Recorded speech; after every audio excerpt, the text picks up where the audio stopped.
Hey everyone, welcome to the show. I have some concerning news to share. So, scientists are warning that the H5n1 virus, which is the bird flu virus, this is likely far more widespread than what's previously been known or previously been reported. So, they had recently identified a genetic mutation in four herds of dairy cows.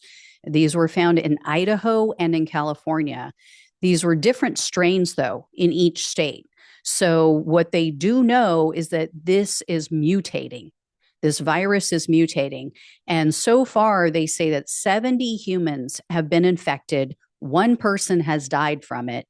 They say a total of 985 dairy herds have been infected. Not dairy cows, not 985 cows, 985 dairy herds. And this is throughout the country, but 754 of these herds were in California.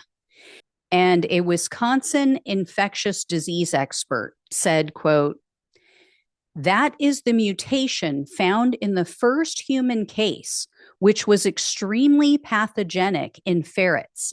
Finding the same mutation in cows is significant." So the expert apparently had conducted tests on ferrets last year. And what they found is that these ferrets could transmit the virus via respiratory droplets. So by breathing out and droplets, reaching another ferret in their vicinity. And they said that it killed 100% of the infected ferrets. So very scary stuff. The dairy worker, or there was a dairy worker, I should say, that was infected about a year ago. Their only sign was an eye infection. So this person had no fever, no respiratory symptoms. Other people, though, have been hospitalized. So it is affecting other different people differently, just as we saw with the coronavirus. And, again, a lot of people are affected more gravely because they have comorbid issues. So, for instance, this Wisconsin woman who was infected and who apparently died from it, she was older, she had other health conditions, so she likely had a weakened immune system. But, a lot of the country has comorbidity issues. They have other health issues, and reports say that this woman contracted the virus because she was handling sick birds in the backyard. I don't know if this was her backyard, if it was somebody else's backyard, but that's how she contracted it. And I've mentioned before that this virus has killed cats. Well, some were given raw cow's milk, like the last time I talked about this, but there are other cats that they have found that are dead that are on dairy farms. So these are cats who apparently came into contact somehow either with the milk from the cows or they came in contact with the cows themselves, but that's how they became infected and they ended up dying. And then they were found on the farm.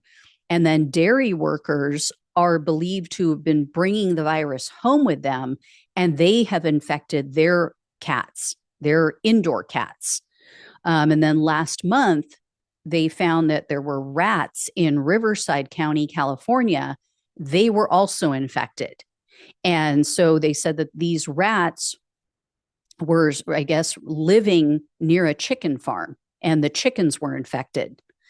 So this is especially concerning because obviously, the chickens can't get out and get out to the general public. The cows can't get out and get to the general public, but the rats can. The rats can pick it up on dairy farms, on chicken farms, and then the rats can get into people's homes and they can spread the virus, if not to people, to their pets. So this is very concerning. It is now crossing species. It is now becoming more widespread.